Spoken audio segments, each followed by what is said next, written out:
नमस्कार मित्रांनो, मी विजय तुमचं सगळ्यांचं स्वागत करतो आपल्या ऑटोमोबाईल मराठी आपल्या मराठमोळा युट्यूब चॅनलवरती। आजच्या व्हिडिओमध्ये जर थंबनेल बघितलं तर तुम्हाला ही गाडी जी आहे ती मी कशी घेतलेली आहे, परमिट आल्यानंतर तुम्हाला पुढे काय काय प्रोसेस करावं लागतं, अशी संपूर्ण डिटेल माहिती जी आहे ते आजच्या व्हिडिओमध्ये तुम्हाला मराठीमधून बघायला मिळणार। तर चॅनलवर पटापट चॅनलला सबस्क्राइब करा, बेल आयकॉन देखील प्रेस करून ठेवा, जेणेकरून येणाऱ्या पुढच्या व्हिडिओचं नोटिफिकेशन जे येते तुम्हाला सर्वात आधी येईल। आणि व्हिडिओ आवडत असतील तर नक्की लाईक करत चला, तुमच्या मित्रांपर्यंत हा व्हिडिओ जो आहे तो जास्तीत जास्त शेअर देखील करत आहात। तर मित्रांनो, व्हिडिओ आपण चालू करूया। तर मागचा व्हिडिओ जर बनवला होता मी, तो गाडीचे डॉक्युमेंट तुम्हाला काय काय लागतात ही रिक्षा घेण्यासाठी त्याचा व्हिडिओ होता। त्यामध्ये कोणकोणती कागदपत्र लागतात ही ऑटो रिक्षा परमिट वाला घेण्यासाठी, काय काय गोष्टी लागतात त्याचा व्हिडिओ आपण बघितला। तो व्हिडिओ जर बघितला नसेल तर तो व्हिडिओ तुम्ही नक्की बघा, आणि तिथून पुढे तो व्हिडिओ बघून झाल्यानंतर तुम्ही हा व्हिडिओ बघा, म्हणजे तुम्हाला एक आयडिया येऊन जाईल की स्टेप बाय स्टेप तुम्ही कसं प्रोसेस करायला आणि कसं, जर तुम्हाला गाडी घ्यायची असेल तुम्ही स्टेप बाय स्टेप कसं जाऊ शकता।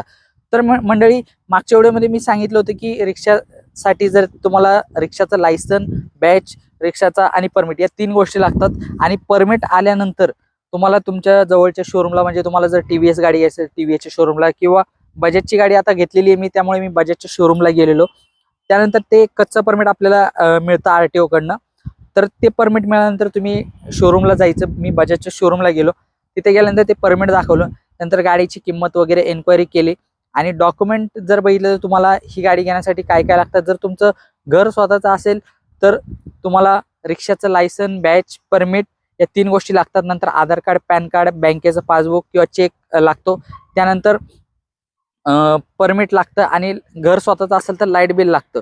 आणि असे हे डॉक्युमेंट जे ते तुम्हाला ही रिक्षा घेण्यासाठी लागतात। आणि तुमचं जर घर रेंटेड असेल किंवा तुम्ही भाड्याने राहत असाल तर त्यासाठी जर डॉक्युमेंट बघितले तर रिक्षाचं लायसन, बॅच, परमिट, त्याचबरोबर आधार कार्ड, पॅन कार्ड, जे केवायसी डॉक्युमेंट असतात, आधार कार्ड, पॅन कार्ड, बँकेचं पासबुक, चेकबुक, आणि महत्त्वाचं म्हणजे एक जामीनदार लागतो, ज्याचं तुमच्या ओळखीचा जो गॅरंटर आहे त्याचं स्वतःचं घर असलं पाहिजे, तो एक गॅरंटर म्हणून लागतो।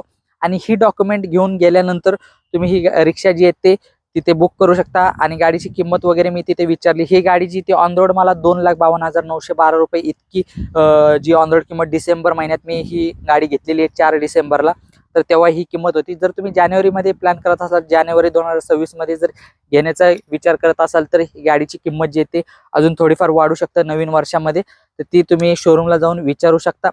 आणि या गाडीवरती मी जी आहे ते लोनवरती घेतलेली आहे। आणि डाऊन पेमेंट जर बघितलं तर मी प्रत्येक डाऊन पेमेंट जे आहे ते वेगवेगळं असतं। तुम्ही स्कीम जे आहेत ते बँकेचे किंवा फायनान्सचे वेगवेगळे असतात। तर मी ही गाडी जी आहे ते डाऊन पेमेंट जे आहे ते 12,000 डाऊन पेमेंट भरून ही गाडी जी ती मी घेतलेली आहे। आणि बाकीचे जे आहेत ते 4 वर्षासाठी लोन केलेलं आहे, जे की 8,500 रुपये हप्ता जो आहे तो या रिक्षाचा आहे।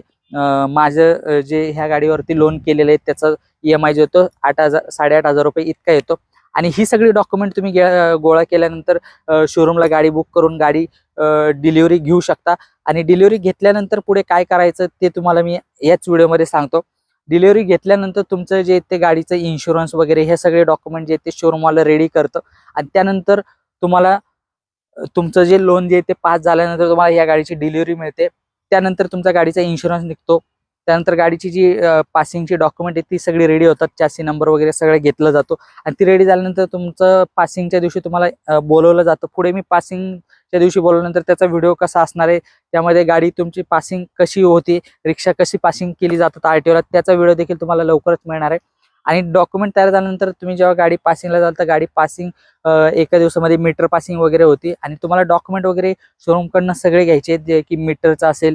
आणि महत्त्वाचं म्हणजे या रिक्षामध्ये फायर एक्सटिंग्विशर सुद्धा दिलेला आहे।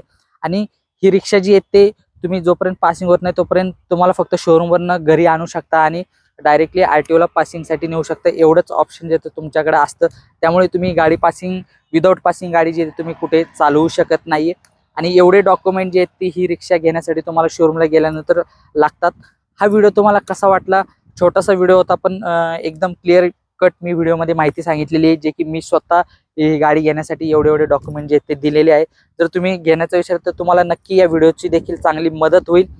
तर नक्की व्हिडिओ आवडला असेल तर नक्की लाईक करा, चॅनलला सबस्क्राईब नसेल तर नक्की चॅनलला सबस्क्राईब करा, बेल आयकॉन प्रेस करून ठेवा, जेणेकरून येणाऱ्या पुढच्या व्हिडिओचं नोटिफिकेशन जे ते तुम्हाला सर्वात आधी येत जाईल।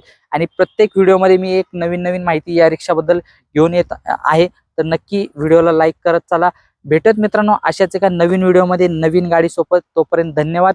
जय हिंद, जय महाराष्ट्र।